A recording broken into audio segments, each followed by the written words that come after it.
हो गया?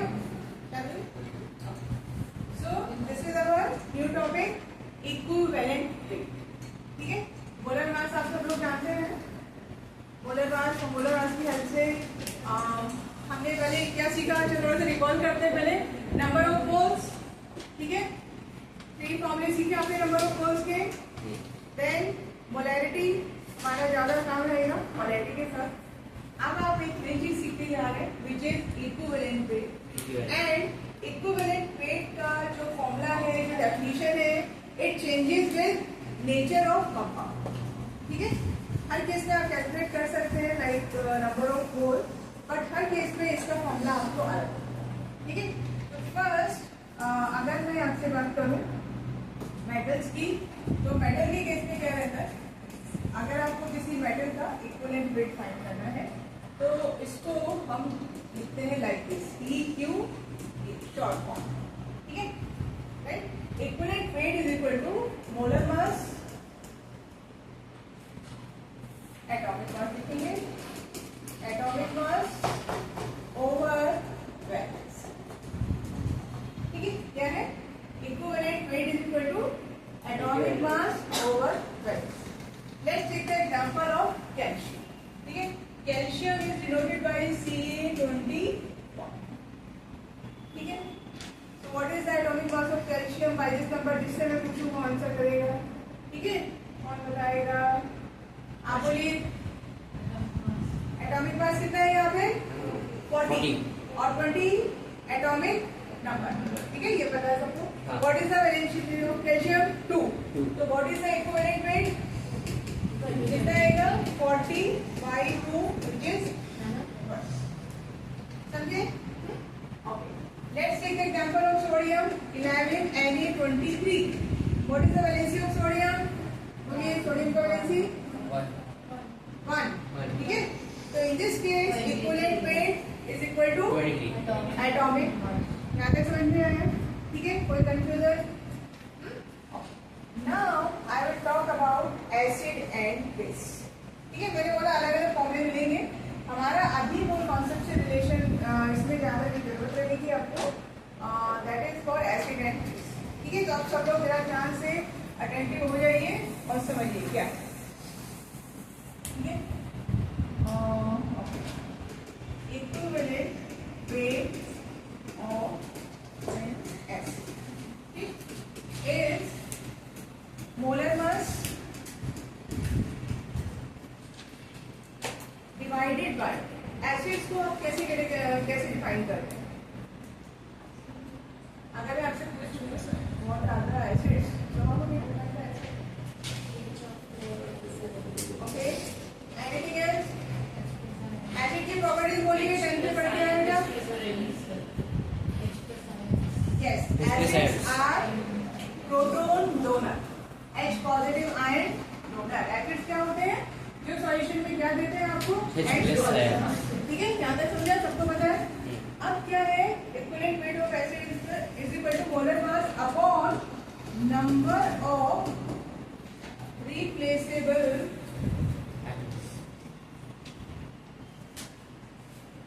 H positive. ठीक है, number of replaceable H positive. ठीक है, for example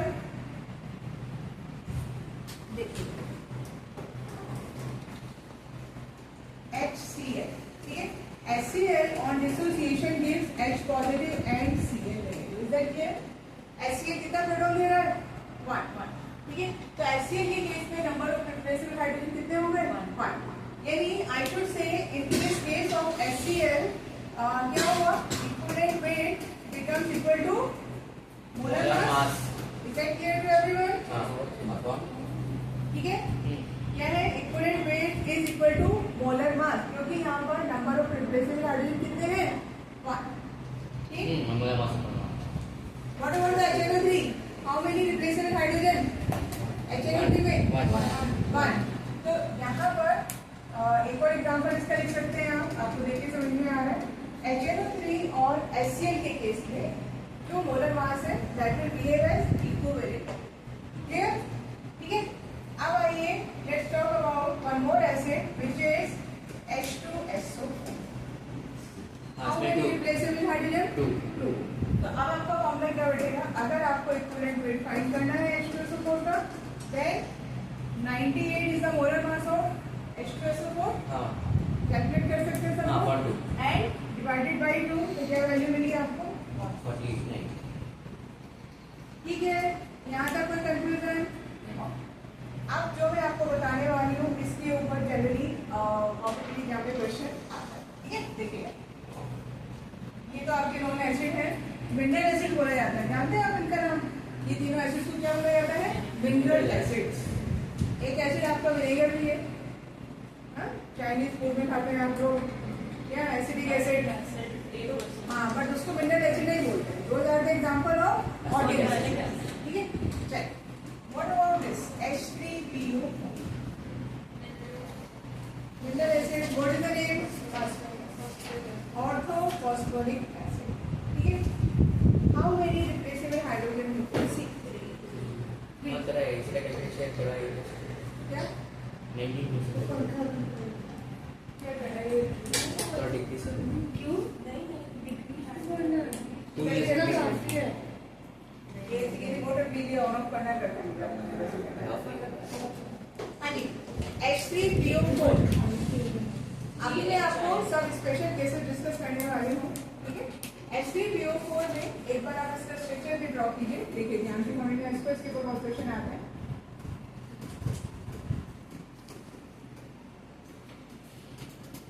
Phosphorus belongs to group 15, okay? Phosphorus का वैलेंसी कितना मिलता है आपको? 5, ठीक? So can you see the 5 bond formed by the phosphorus? Yes. 1 2 3 4 5, ठीक है? अब very important point, only those hydrogen which are connected through oxygen can be replaceable. Only those hydrogens which are connected through oxygen are acidic in nature. So in this case you are able to see how many? 3, ठीक है? कितने hydrogen आप देख पा रहे हैं यहाँ पर? 3। तो इस केस में इक्विवेलेंट वेट क्या हो जाएगा? मोलर मास डिवाइडेड बाय 3, क्या हो जाएगा? मोलर मास डिवाइडेड बाय 3, ठीक है? ओके, फॉस्फोरस का एटॉमिक मास क्या है? इसका फॉस्फोरस फॉस्फोरस 31, 81. फॉस्फोरस 31 है, बाकी आप कैलकुलेट कर सकते हैं H3PO4, ठीक है? तो यहाँ पर क्या हो जाएगा? Equivalent wait molar mass divided bye 3, ये 3 क्यों आया? सबको समझ में आया? Now I am writing one more acid which is H3PO. How many acid hydrogen? 3.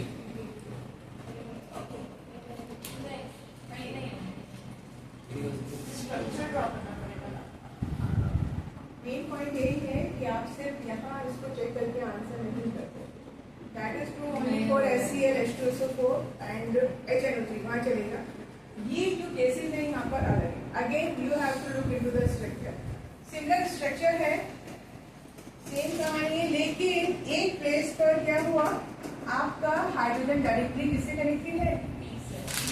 देखिए स्ट्रक्चर देखो, दोनों स्ट्रक्चर को कंपेयर करो, ठीक है? बहुत क्वेश्चन आते हैं इसके ऊपर आपके MSCD वगैरह में, नीट में, सब में। H3PO3 दिया गया। व्हाट इज द ये रिप्लेसेबल हाइड्रोजन कितने हैं? 2। मैंने अभी क्या बोला था आपको? सिर्फ वही हाइड्रोजन आपके एसिडिक रहते हैं नेचर में जो किसके थ्रू कनेक्टेड है? ऑक्सीजन के। ये डायरेक्टली फॉस्फोरस से कनेक्टेड है, तो it is not acidic hydrogen. आप क्या लिख सकते हैं इसको? नॉट एसिडिक, ठीक है? इसलिए specially in case of H3PO4 इसके अलग अलग एसिड्स हैं। So do not give your answer simply by looking at the number of hydrogen. उसको देख के आंसर नहीं करना है, आपको थोड़ा स्ट्रक्चर का ध्यान रखना है, ठीक है? समझे? तो in this case what is the formula of equivalent weight? बोलिए क्या हो जाएगा? मोलर मास अपॉन 3 और 2, मोलर मास डिवाइडेड बाय 2, ठीक है? समझ में आ रहा है? जो लोग नए हैं उनको भी समझ में आना चाहिए, ठीक है? Okay, one more acid H3PO2। इसको गेस कर सकते हैं आप? मैंने आपके सामने 2 बनाए थे, यहाँ पे कितना रहेगा 1, कितना रहेगा 1, ठीक है। तो it will be T double bond O H O H and H, ठीक है। तो यहाँ पर नंबर ऑफ रिप्लेसेबल हाइड्रोजन कितने हैं 1। So again in this case equivalent weight should be equal to molar, ठीक है। ये केसेस को आपको ध्यान रखना है। हो गया? ओके, तो यहाँ पर आप लिख सकते हैं नंबर ऑफ रिप्लेसेबल हाइड्रोजन, ठीक है। कौन सा है? विच इज कनेक्टेड टू, हो गया। आगे बढ़े, चलिए। अब है आपका इक्विवेलेंट वेट ऑफ बेस। अभी पहले मैंने आपको मेटल बताया, second I discuss about acids and third क्या है आपका बेस। तो बेस के केस में भी सेम सिचुएशन है, क्या हो जाएगा equivalent weight is equal to molar mass over, अच्छा बेस का कैसे डिफाइन करते हैं? OH negative donor. Acids are proton donor and bases are OH negative donor. तो यहाँ पर जैसे आपने एसिड में किया है वही कहानी आएगी, number of replaceable OH negative, ठीक है। एसिड के जैसा ही केस है, number of replaceable OH negative, ठीक है। चलिए स्टार्ट करें कुछ एग्जांपल्स बेस का।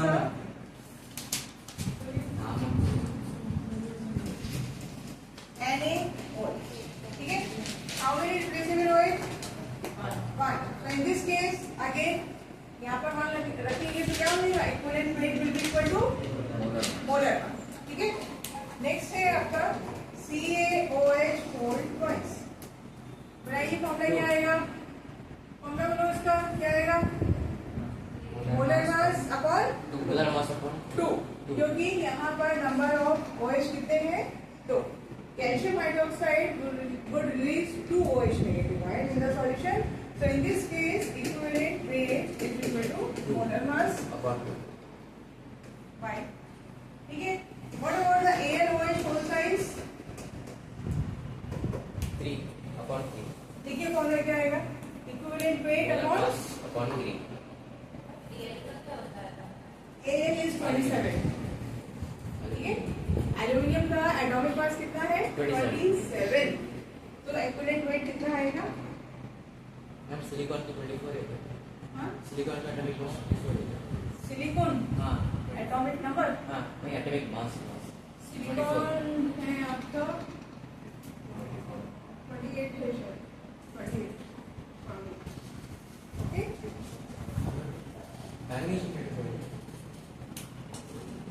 क्या करना है आपको, एटॉमिक वेट तो सब क्वेश्चन में रहता है आपका, ठीक है। चलो ये हो गया। यहाँ पर क्या हो जाएगा, equivalent weight upon molar mass by 3। अब हम बात करेंगे equivalent weight of an ion, ठीक है। तो क्या होगा आपका atomic mass upon, you should write charge on the ion, charge on the ion, ठीक है। जैसे एक एग्जांपल लिया हमने, सिर्फ एग्जांपल कैल्शियम आयन, ठीक है। किसका आपको एटॉमिक इक्विवेलेंट वेट चाहिए, कैल्शियम आयन। तो कैल्शियम आयन का एटॉमिक, कैल्शियम का एटॉमिक मास कितना है 40, और यहाँ पर वैलेंसी कितना है इसका, चार्ज कितना है यहाँ पे 2, तो आप इसको किससे डिवाइड करेंगे, आयंस के केस में भी आप जो एटॉमिक मास कंसीडर करते हैं वो एलिमेंट का ही करते हैं, ठीक है। यानी एल्यूमिनियम आयन अगर है आपका, क्या हो जाएगा 27/3।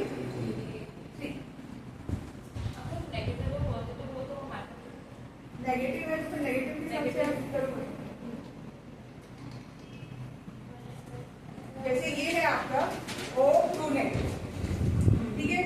तो इस केस में इक्विवेलेंट वेट क्या हो जाएगा, ऑक्सीजन कितना है 16 डिवाइडेड बाई 2।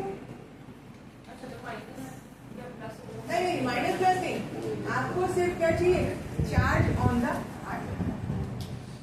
ठीक है, यहाँ तक कोई कंफ्यूजन, कोई प्रॉब्लम, ये समझ में आया?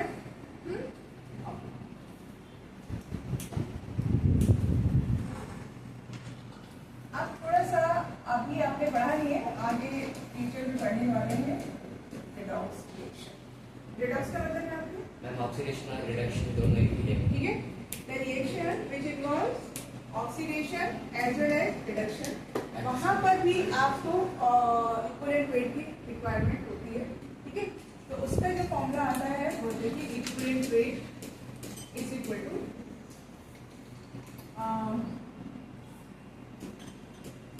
Molar mass of when oxidizing agent. ठीक है, इसी के साथ आप रिड्यूसिंग भी कर सकते हैं in the same manner, divided by number of electrons gained।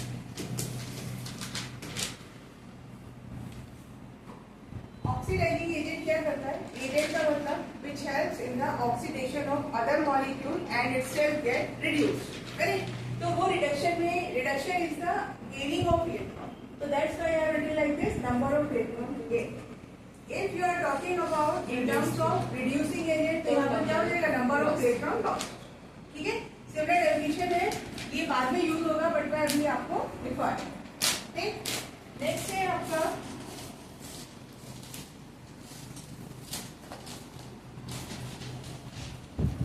अच्छा, अभी हम जो एसिड की बात कर रहे थे उसमें एक चीज और फॉर्मूले के साथ मेंशन कीजिए।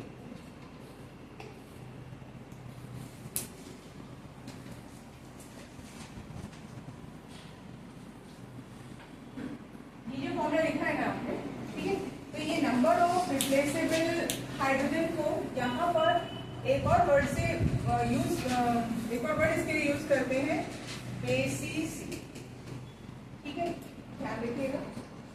For acids we use word basicity, acidity use नहीं करते हैं। ठीक है, जैसे यहाँ पर HCl को मैं क्या बोलूँगी, HCl इज मोनोबेसिक एसिड। ठीक है, HCl का एक और नाम आप क्या बोल सकते हैं, मोनो बेसिक एसिड। इसका मतलब क्या समझा, मोनो स्टैंड फॉर वन, है ना? Mono stand for one, it means HCl has only one hydrogen which can be replaced. ठीक है, समझ में आया? तो मोनो बेसिक का मतलब ऐसा मत समझिएगा कि HCl को आपने बेस बना दिया, it's not like that. It means it has only one hydrogen which is acidic in nature which is replaceable. तो इसलिए एसिड मतलब जो ये इसका प्रॉपर्टी है एसिड का, उसको हम यहाँ पर क्या बोलते हैं, मोनोबेसिक। ठीक है, in the same manner what do you call to H2SO4, क्या हो जाएगा, डाई बेसिक। ठीक है, H2SO4 को आप क्या बोलेंगे, डाई बेसिक, ये हो जाएगा आपका ट्राई बेसिक। ठीक है, इतना ही आपको रिक्वायरमेंट रहेगी, monobasic, dibasic, tribasic. तो आप समझ जाइए इसके अंदर नंबर ऑफ एसिडिटी नहीं करेंगे ना, सवाल करने वाले हैं, सब आएगा अभी, छोड़ेंगे कुछ नहीं। ये हो गया। तो मेन पॉइंट क्या है कि एसिड की केस में आप क्या वर्ड यूज कर रहे हैं, बेसिक। ऐसे ही बेसिस की केस में क्या यूज करने वाले हैं, है ना? बेस के केस में हम यूज करेंगे, हाँ, तो इसको हम बोलेंगे मोलर मास अपॉन एसिड। ठीक है, बेसिस के केस में हम क्या बोलेंगे, एसिडिटी। जैसे मैंने आपको ये एग्जांपल दिया था NaOH का, तो NaOH को हम क्या बोलते हैं, it is mono acidic base. समझे ये वर्ड का मतलब, समझ आया बेटा, mono acidic base. Mono acidic का मतलब it has only one OH to place, got it? ये उल्टा चलता है ना? यहाँ मोनो बेसिक बेस नहीं करेंगे, क्या लिखेंगे यहाँ पर, mono acidic base. What about calcium hydroxide, diacidic. ठीक है, एल्युमिनियम क्या हो जाएगा, ट्राई। समझ में आया? तो ये एसिडिटी बेसिसिटी करता है।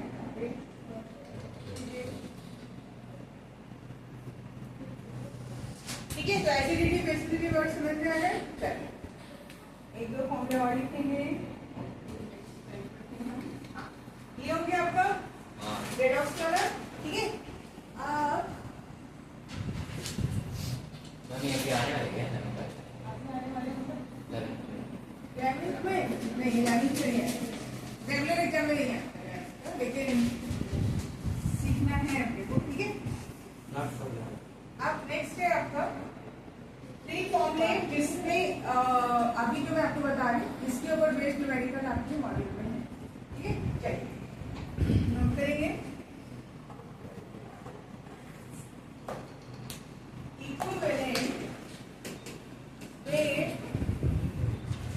इक्विवेलेंट वेट या इक्विवेलेंट मास भी बोल सकते हैं, कुछ भी बोल सकते हैं, ऑफ मेटल, ठीक है, in case of fluoride. Actually क्या है, there are different methods through which we can find the equivalent weight of any metal और एनी सब्सटेंस, ठीक है। तो अगर आपने क्लोराइड वाला मेथड, आपने मेटल से क्या बनाया, मेटल क्लोराइड, समझे। ऐसे क्वेश्चन मिलेंगे आपको, मेटल क्लोराइड, और उसका आपको मास दिया होगा and you have to find the equivalent. तो वो आपका डायरेक्ट फॉर्मूला है, equivalent weight of the metal is equal to mass of metal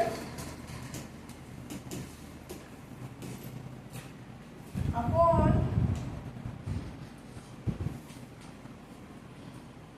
mass of chlorine obtained, mass of chlorine obtained,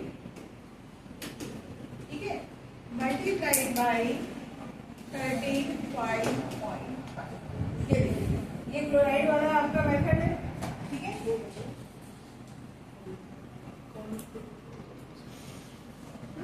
second case, आप hydrogen से combine कर सकते हैं metal को, ठीक, तो उसमें मेटल हाइड्राइड बनेगा, या फिर आप एच2 से रिएक्शन करके हाइड्रोजन डिस्प्लेस कर सकते हैं।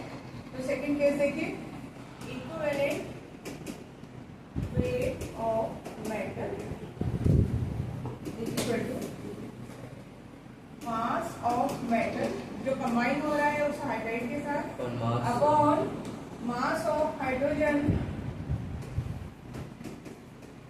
displaced multiplied by 1 का मतलब क्या है, यहाँ पर हाइड्रोजन का एटॉमिक, ठीक है। यही सेम फॉर्मूला आप अप्लाई कर सकते हैं if metal is being converted into oxide, ठीक है। इसमें कन्वर्ट कर रहे हैं ऑक्साइड, ऑक्साइड का मतलब ऑक्सीजन से रिएक्शन करा रहे हैं, तो सेम फॉर्मूला आएगा आपका, बट थोड़ा सा चेंज होगा। Equivalent weight of the metal is equal to mass of metal divided by mass of oxygen combined multiplied by what? बोलिए, आपके साथ क्या होना चाहिए? 16 हाँ 16 या फिर 8? बोलिए क्या होना चाहिए, 16 होना चाहिए कि 8 होना चाहिए? 8 आएगा, क्योंकि आप इक्विवेलेंट वेट निकाल रहे हैं, तो you need the equivalent weight of oxygen also. Oxygen के ऊपर चार्ज कितना आता है, -2, तो ऑक्सीजन का इक्विवेलेंट वेट क्या हो जाएगा, 16/2। तो इसलिए आपने यहाँ पर क्या लिखा है, 8। क्लोरीन के ऊपर 1 है, तो इसलिए क्लोरीन का, ठीक है, हाइड्रोजन 1 है, समझ में आया। चलिए एक क्वेश्चन करेंगे, ऐसा नहीं,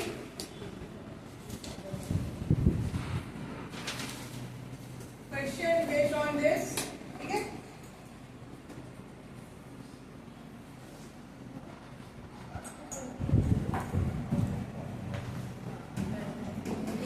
क्वेश्चन है 1.5276 ग्राम CdCl कैडमियम क्लोराइड, ठीक है, was found to contain 0.9367 gram of cadmium. Question समझ में आया? This gram of cadmium chloride is having 0.9367 gram of cadmium. ठीक है? और आपको उसने बोला है calculate the atomic mass of the source. Calculate the atomic mass of the cadmium. Protein बोलते हैं, क्या करना है आपको? एटॉमिक मास फाइंड करना है कैडमियम। तो पहले क्या फाइंड करेंगे?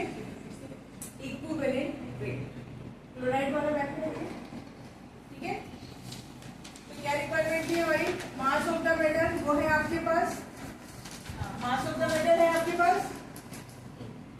How would you find the mass of chlorine? 1.5 में से क्या माइनस कीजिए? Mass of calcium. तो क्या जाएगा? मास ऑफ क्लोरीन आ जाएगा, आपकी रिक्वायरमेंट थी। Mass of metal upon mass of chlorine multiplied by 35.5। चलिए फाइंड कीजिए। तो first you will find the equivalent weight. और कैडमियम का वैलेंसी कितना रहता है? Can you tell me? Cadmium का वैलेंसी आपके सामने लिखा हुआ है, कौन से बता सकते हैं? 2। उसके बाद आप क्या निकाल सकते हैं? एटॉमिक। करिए, आप चाहे तो नंबर को थोड़ा राउंड ऑफ कर सकते हैं। कीजिए।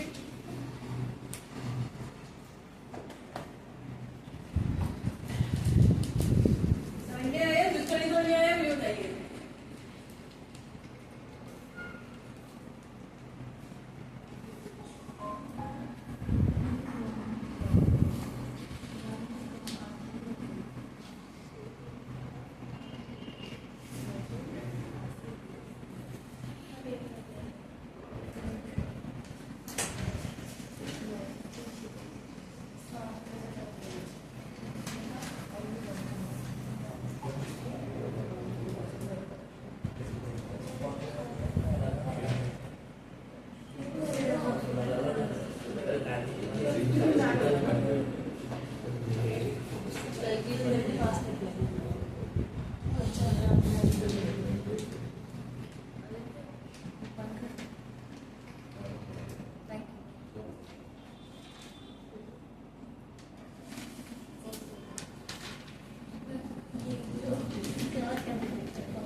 बोलिए किसका क्या करना है आपको? देखिए एटॉमिक मास फाइंड करना है ना, तो first find the equivalent wait. वो हो गया। कैडमियम का वैलेंसी यहाँ से बताइए कितना है? 2। तो 2 से मल्टीप्लाई करेंगे तो आएगा एटॉमिक वेट, ठीक है। इक्विवेलेंट वेट फर्स्ट फाइंड कीजिए, वो क्या हो जाएगा? आपको इसका डिफरेंस निकालेंगे, that will be the mass of chlorine.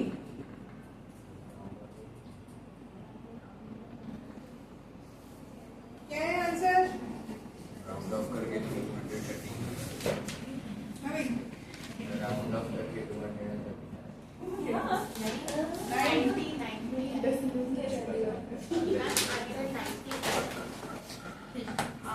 Answer इसमें इक्विवेलेंट वेट दिया है 56.2 और फिर एटॉमिक वेट हो जाएगा आपका 112.2। 56.2 डबल होगा ना। कितने लोगों को क्वेश्चन समझ में नहीं आया ये बताइए? हाँ? समझ आ गया मैम, नहीं समझ में आया? ओके, मैम समझ में आ गया। It's okay.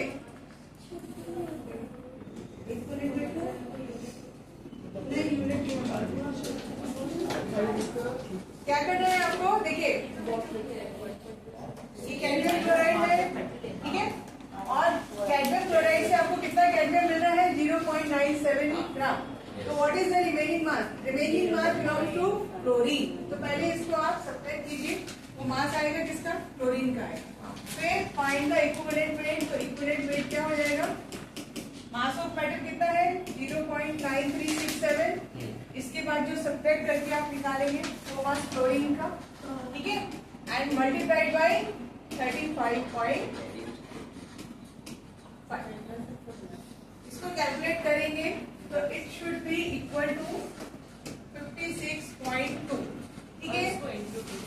फिर इसको इंटू 2 करना है क्योंकि क्वेश्चन में उसने आपसे क्या पूछा है? Atomic mass. इसलिए आप इसको 2 से मल्टीप्लाई करेंगे क्योंकि यहाँ पर कैडमियम का वैलेंसी कितना है 2। ठीक है, तो आंसर क्या आएगा फिर आपका 114। ठीक है भाई, समझ में आया?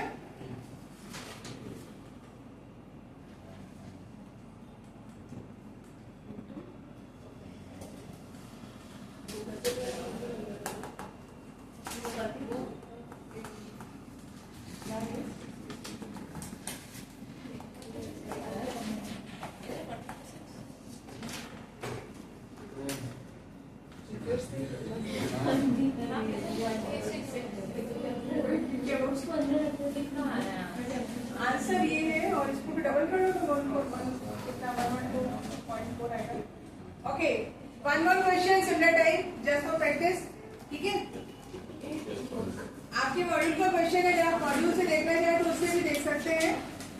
मॉड्यूल से करना है, बता दो आपको क्वेश्चन है। मॉड्यूल का इनवाइट हुआ है। ओके चलो ठीक है, लिख लीजिए, बहुत सिंपल सा है। अब मेटल ऊपर आपने लिखा equivalent weight is equal to mass of metal upon mass of oxygen into 8 because the equivalent weight of the oxygen is 8। अच्छा, आप इक्विवेलेंट वेट में इक्विवेलेंट वेट ही यूज करें। ठीक है, ओके भाई, क्या चाहिए आपको? पेज नंबर चाहिए इसको। पेज नंबर है 20 पर क्वेश्चन नंबर 35। ओके, बाकी लोग नोट डाउन कीजिए। A metallic oxide contains 60% of the metal. A metallic oxide contains 60% of the metal. ठीक है, समझे आप? कोई मेटेलिक ऑक्साइड है जिसके अंदर बातें नहीं हुई, जिसको बात करनी है, he or she can go out from the class. ठीक है, मुझे कोई डिस्टर्बेंस नहीं चाहिए। अगर आपको पढ़ने में मन नहीं लग रहा है तो feel free to go out. किसको जाना है बाहर? मेरे को बिल्कुल आवाज नहीं आनी चाहिए। आप छोटे बच्चे नहीं हैं। आप जिसका भी मन नहीं लग रहा पढ़ाई में, बिना मेरे को डिस्टर्ब किए बाहर जा सकते हैं आप। ठीक है, कम से कम जो लोग पढ़ रहे हैं उनको डिस्टर्ब आप मत करें। A metallic oxide contains 60% metal. Find the equivalent weight. चलिए, इतना सा क्वेश्चन है।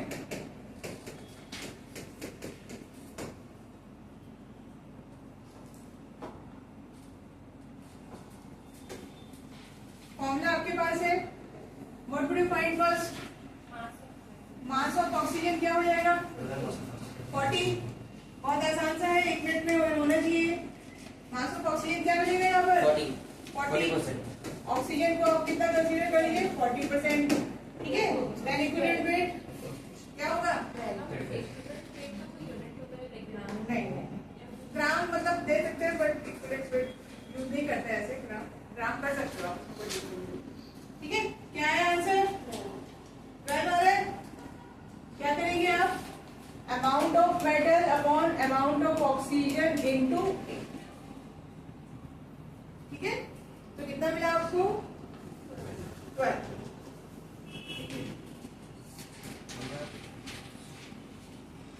क्या फॉर्मूला आपने किया? ऑक्सीजन वाला फॉर्मूला डिफाइन है ना बेटा? वो अच्छा हुआ ऑक्सीजन। ठीक है, तो आप इक्विवेलेंट वेट के क्वेश्चन आप कर सकते हैं। अगर आपको इसमें से या तो क्लोरीन दिया होगा या ऑक्सीजन दिया होगा या फाइव। ठीक है, अब आगे की बात, मेन चीज अब आ रही है आपकी, क्या है? देखिए,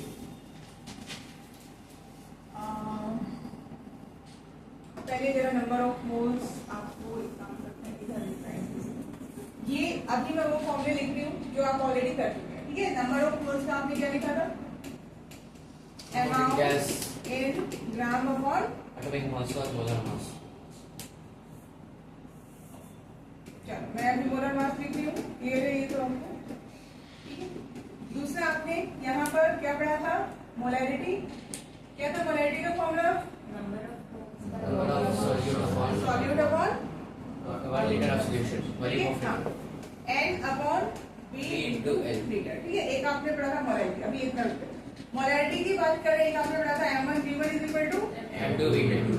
ठीक है, और एक आपने मिक्सिंग वाला पढ़ा था M is equal to M1V1 plus M2 V2 V1 plus V2 यही सेम चीज अब अप्लाई करेंगे विद द इक्विवेलेंट वेट। ठीक है, यहाँ पर we were using molar mass. अब मोलर मास से आप इक्विवेलेंट वेट निकालना सीख गए। ठीक है, तो सबसे पहले यहाँ पर जैसे आपने नंबर ऑफ मोल्स कैलकुलेट किए हैं, यहाँ पर हम कैलकुलेट करते हैं नंबर ऑफ ग्राम इक्विवेलेंट। बिल्कुल नंबर ऑफ मोल्स के जैसा ही कॉन्सेप्ट है। यहाँ पर instead using molar mass we are using equivalent. समझे? इसलिए मैंने आपको समझाया कि आप कनेक्ट कर पाए। तो here the formula would be amount in gram, या गिवन मास लिख सकते हैं आप amount in gram upon equivalent. वहां आपने क्या निकाला था? Number of moles.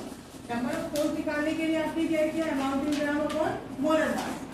लेकिन अगर आप अमाउंट इन ग्राम को किससे डिवाइड करेंगे? इक्विवेलेंट वेट से, तो you will get number of gram equivalent. Clear? Amount gram में तो क्वेश्चन क्या अमाउंट इन ग्राम? हाँ, अभी जैसे आप यहाँ पे अगर मैं आपको बोलूँ कि मान लीजिए क्या बोलते हैं 80 ग्राम कैल्शियम आपको दिया और आपसे पूछा या find the number of gram equivalents, तो आप कैल्शियम की किससे डिवाइड करोगे? इक्विवेलेंट। कितना आएगा? इक्विवेलेंट कैल्शियम को कितना निकाला था आपने? 20। तो क्या हो जाएगा? 80/20, राइट। और अगर आपसे पूछा जाए नंबर ऑफ मोल्स, क्या हो जाएगा? 80/40। कितना आएगा? डिफरेंस समझ में आया? नंबर ऑफ मोल्स में आप क्या यूज कर रहे हैं? एमएम याद कर सकते हैं, मोलर मास। और ग्राम इक्विवेलेंट्स में तो ई आ रहा है, तो क्या है? आप क्या यूज कर रहे हैं? इक्विवेलेंट। ठीक है, अब जैसे आपने मोलैरिटी निकाला यहाँ पर, in this case we can find another concentration term which is normality. ठीक है, denoted by letter capital N. ठीक है, क्या बोला जाता है इसको? नॉर्मेलिटी।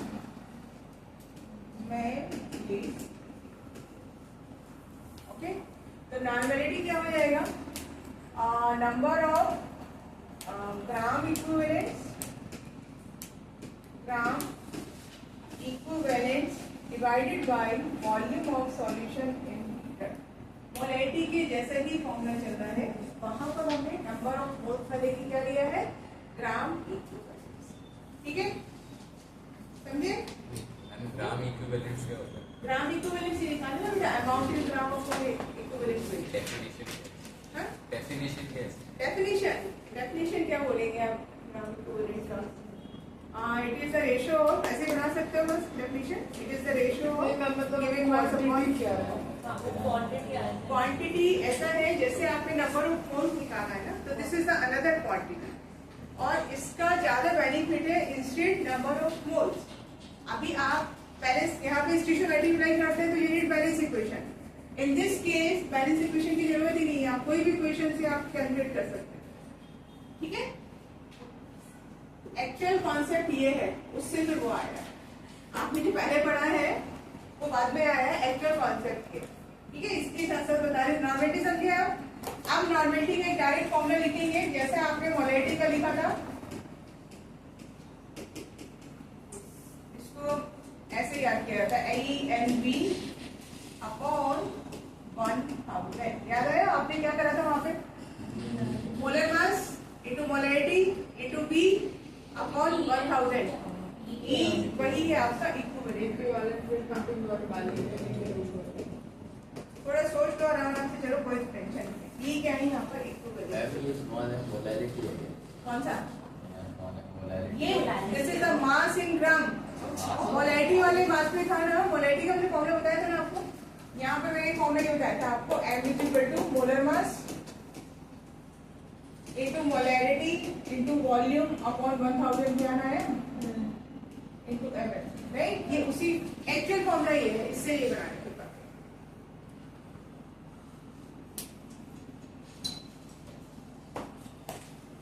मैम ये सब मल्टीप्लाई करना है कि मतलब मल्टीप्लाई। हाँ,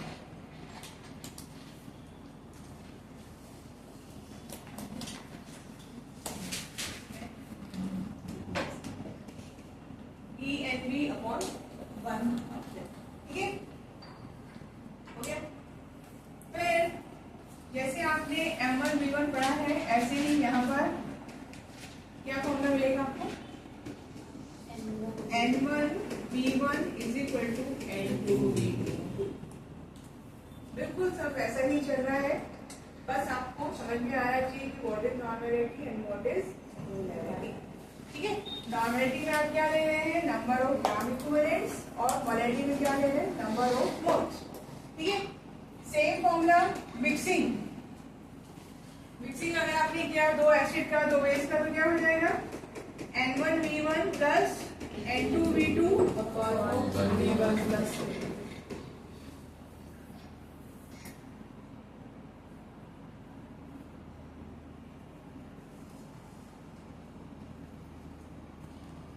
ठीक है। मैम N और N1 में क्या फर्क है? मतलब नॉर्मलिटी ही है पर किस चीज की?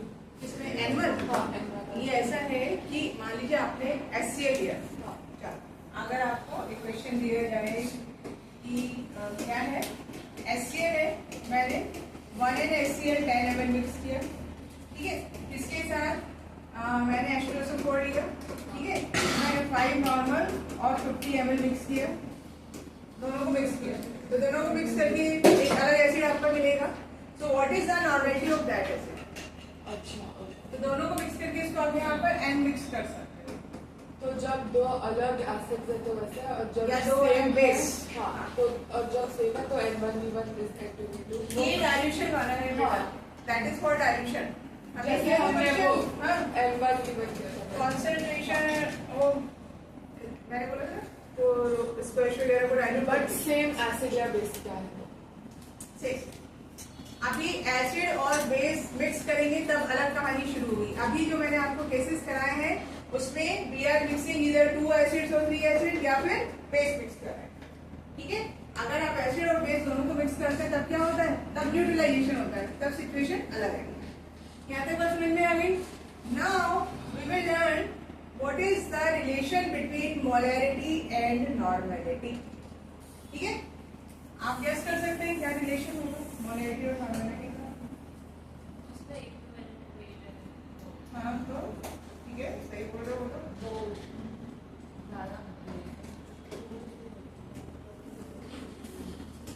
ठीक है। Normality is equal to n factor multiplied by. ठीक है, ये n फैक्टर क्या है? n factor is the same thing जो आपने अभी पढ़ा था एसिडिटी ऑफ बेसिस। ठीक है, और बेसिसिटी ऑफ Acid. एसिड्स। ठीक है, जो हमने अभी रिप्लेसेबल हाइड्रोजन की बात की थी, ये वही चीज समझे। इसको बोलते हैं एन फैक्टर, कुछ बुक्स में इसको एक्स फैक्टर भी बोला जाता है। अभी आप लोग जब टाइट्रेशन करेंगे टाइट्रेशन लैब में, न्यूट्रलाइजेशन ठीक है, तो वहां पर ये फॉर्मूला आप अप्लाई करेंगे। ठीक, तो एन फैक्टर आपको समझा क्या है? N factor is helping you in giving relation between normality and molarity. ठीक है, समझ में आया यहाँ तक? आप थोड़े से एक दो पहले प्रैक्टिस के लिए क्वेश्चन करेंगे, फिर आगे बढ़ते हैं इसमें। Okay,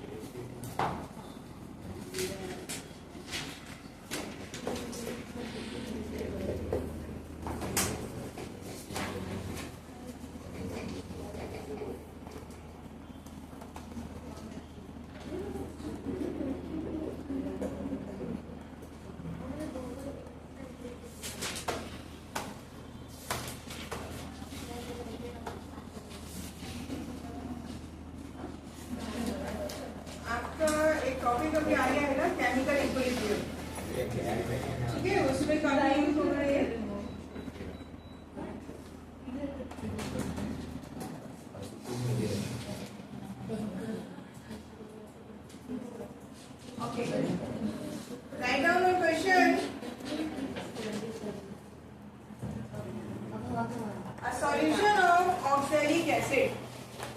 A solution of oxalic acid. Oxalic acid का फॉर्मूला होता है, याद है किसी को? जानते हैं ऑक्सैलिक एसिड के बारे में कुछ इंफॉर्मेशन है आपको? तो आप क्या बोलेंगे? इससे एडिबल एसिड है, टोमेटो में मिलता है और ज्यादा कंजम्पशन ऑक्सैलिक एसिड का क्या क्रिएट करता है? स्टोन्स। है ना, आपने स्टोन का problem, kidney stone, liver stone, है ना? तो ऑक्सैलिक एसिड। चलिए, ऑक्सैलिक एसिड का फॉर्मूला होता है आपका COOH hold wise dot 2H2। इसी का आपको प्रोबेबिलिटी टाइट्रेशन कराएंगे ऑक्सैलिक एसिड। ऑक्सैलिक एसिड के मतलब फुल का टाइट्रेशन करेंगे, ठीक है? तो ये है आपका क्वेश्चन है। A solution of oxalic acid is prepared by dissolving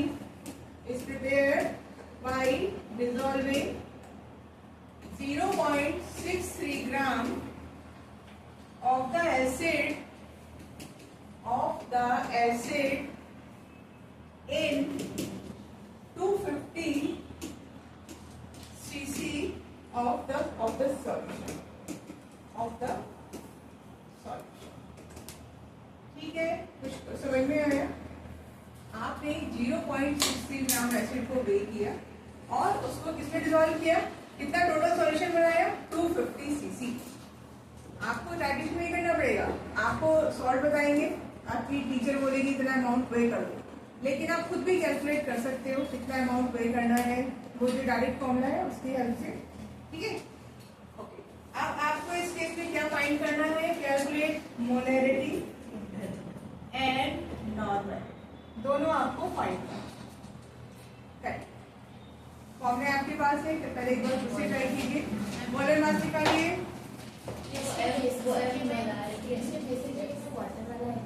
Water in this case, when you find the molar mass, add the mass of water also. ठीक है? हाँ, पूरा लेना है तो वाटर का भी ऐड कीजिए।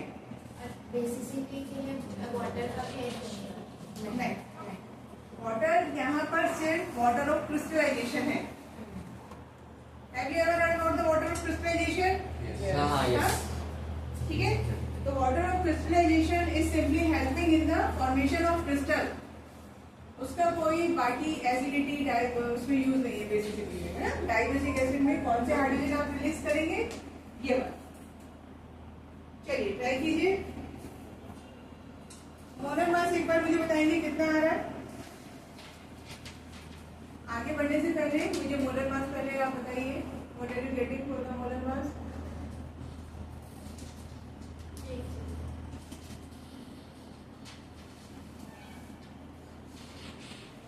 वन 126 चेक कर कैलकुलेशन। कैलकुलेट किए, मोलर मास निकालिए।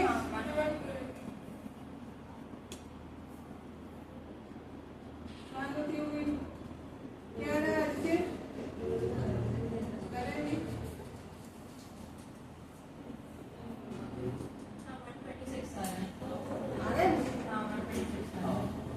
It should be 126 molar mass निकालना ठीक है? चलो, अब आपके सामने पूरी इंफॉर्मेशन है। अब आप मोलैरिटी निकालिए और उसके बाद नॉर्मल फॉर्मूले हैं, दोनों डायरेक्ट फॉर्मूले से कर सकते हैं। करिए।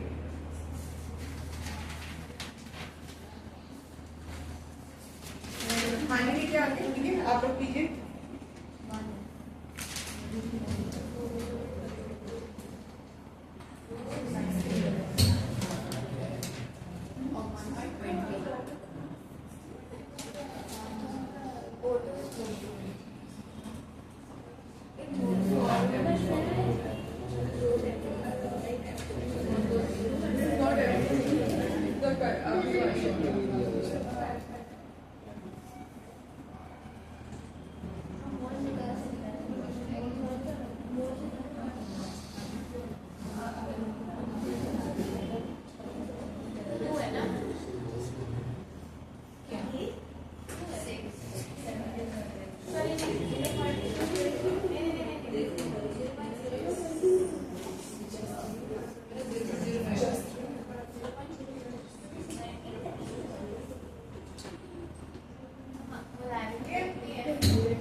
Yes.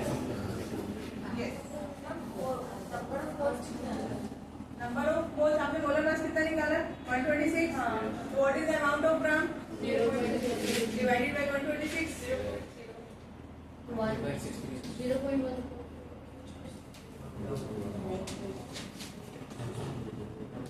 हाँ बोलिए.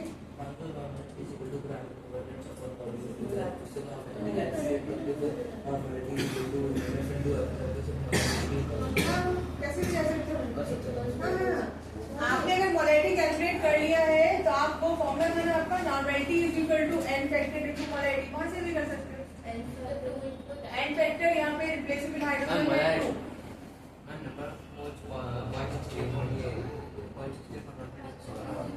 Oxalic acid is dibasic acid.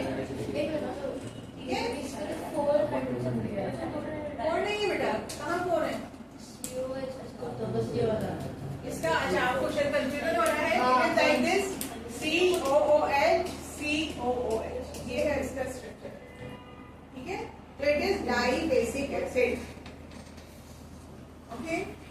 आपको मैंने डायरेक्ट फॉर्मूले बता रखे हैं तो इंस्टेड डूइंग कि आप अलग से कैलकुलेट करें वो भी कर सकते हैं बट थोड़ा डायरेक्ट करेंगे तो अच्छा रहेगा. M is equal to molar mass into molarity into volume in ml over 1000.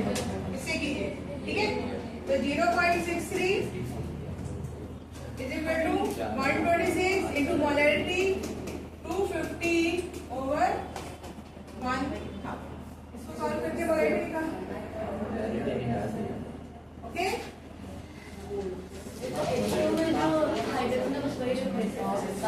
H2 में जो हाइड्रोजन है वो एसिडिक नहीं है.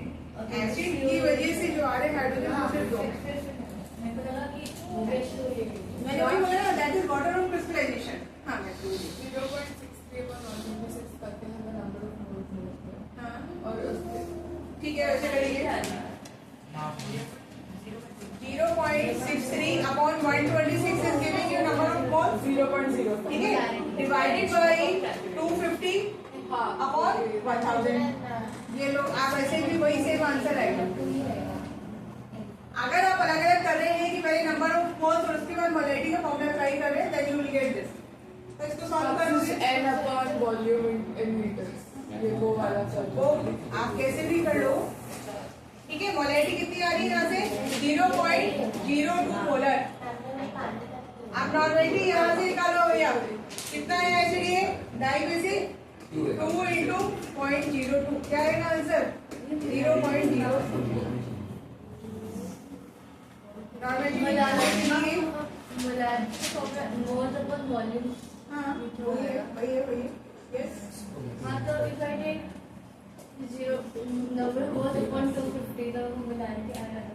लेकिन उसको आपको 250 को लीटर में करना है. ठीक है ना. क्या हुआ भाई कितना बहुत कंफ्यूजन हो गया इस क्वेश्चन में. आसान है ये क्वेश्चन. आप किसी भी तरीके से कर सकते हैं. आपकी चॉइस है. मुझे डायरेक्ट फॉर्मूला थोड़ा अच्छा लगता है. फास्ट काम होता है आपका. ठीक है. डायरेक्ट फॉर्मूला कहीं अलग से नहीं आया है. उसी फॉर्मूले को रीअरेंज किया है. ओके. नॉर्मलिटी आप नॉर्मलिटी का ये फॉर्मूला भी लगा सकते थे.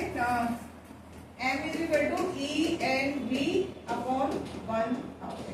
इन दिस केस अगर आप ये फॉर्मूला अप्लाई करने जा रहे हैं तो आपको क्या लेना पड़ेगा इक्विवेलेंट वेट. ध्यान दीजिए. तो एसिड का मोलर मास कितना निकाला था 126. डाइबेसिक एसिड है तो इक्विवेलेंट वेट कितना हो जाएगा 63. ठीक है. नॉर्मलिटी आपको फाइंड करना है. Volume again 250 over 1000 multiplied by 0.6. यहाँ से आपका नॉर्मल. और आप ये वाला फॉर्मूला यूज करना चाहें तो इसको आपकी चॉइस. ठीक है. अभी ब्रेक लेना है. इसको बंद कर दीजिए भाई. रिकॉर्डिंग पास हो गया क्या? नहीं हुआ. अच्छे से